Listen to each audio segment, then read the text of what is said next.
Greetings. Today we have part 2 of Daniel's explanation of truth, part 1. Daniel 7:1 gives the date as the first year of Belshazzar, king of Babylon, which should have been about 556 BC. Daniel is approximately 65 to 67 years of age, as we understand at this time. 6 years after the end date of Nebuchadnezzar's 44-year reign.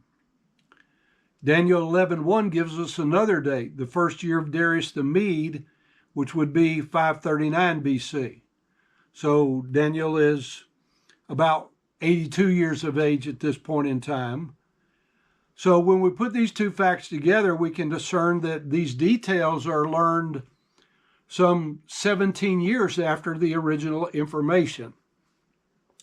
Daniel 6:28 says, "So this Daniel purposed in the reign of Darius the Mede, or prospered, and in the reign of Cyrus the Persian," which indicates a co-regency of a Mede and a Persian together. Isaiah 13 and verse 17 says, "Behold, I will stir up the Medes against them, which shall not regard silver, and as for gold, they shall not delight in it."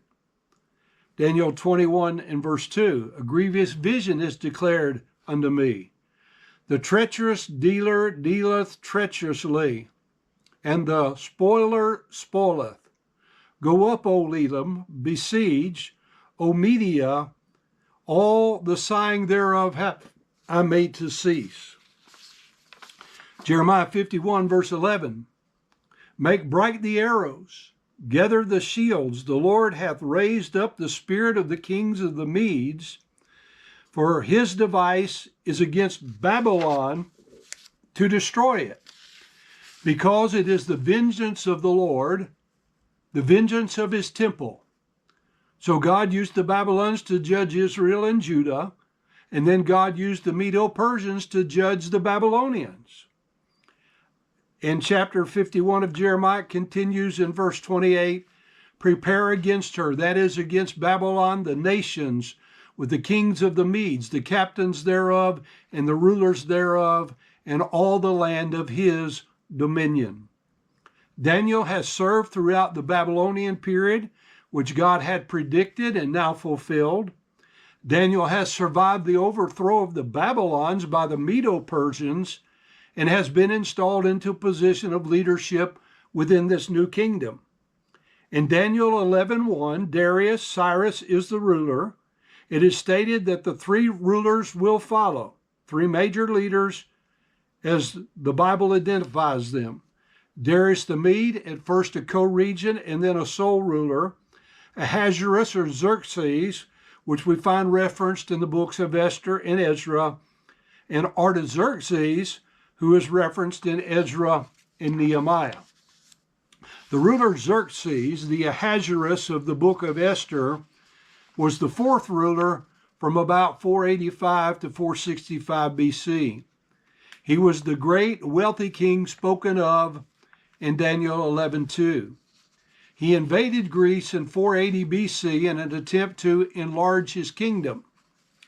He was defeated, but he had stirred up the kingdom of the Grecians, who would return 150 years later to conquer the Medo-Persian Empire in 330 BC.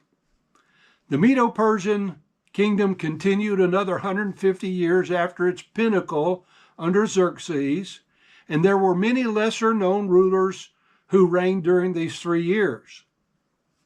However, the main focus here is upon the transition of power to the next world kingdom, to the brass, the winged leopard kingdom of the Greeks under Alexander the Great, who is described in Daniel 11 and verse 3. "And a dynamically strong king, he shall stand up, and he shall exercise authority over of a great dominion, and he shall do according to his particular desire or will." Now Daniel 8, 4, and 5 gives a slightly different picture of a conflict between the Babylonians and Medo-Persians, when he said, "I saw a ram pushing westward and northward and southward, so that no beast might stand before him. Neither was there any that could deliver out of his hand, but he came according to his will and became great. And as I was considering, behold, a he-goat came from the west of the face of the whole earth, and touched not the ground. But the goat had a notable horn between his eyes. And he came to the ram that had two horns, which I had seen standing by the river, and ran unto him in the fury of his power. And I saw him come close unto the ram, and he was moved with choler, or anger against him, and smote the ram, and brake his two horns. And there was no power in the ram to stand before him, but he cast him to the ground and stamped upon him, and there was none that could deliver the ram out of his hand. Therefore the he-goat waxed very great, and when he was strong, the great horn was broken, and for it came up four notable ones toward the four winds of heaven. The Babylonians are likened unto a male sheep, a twinned horn ram, and the Greeks are likened to a male goat. This one is describing it has a singular notable hand between his eyes. And I think if you think of what we commonly think of as a unicorn, you would have a pretty good picture of that description.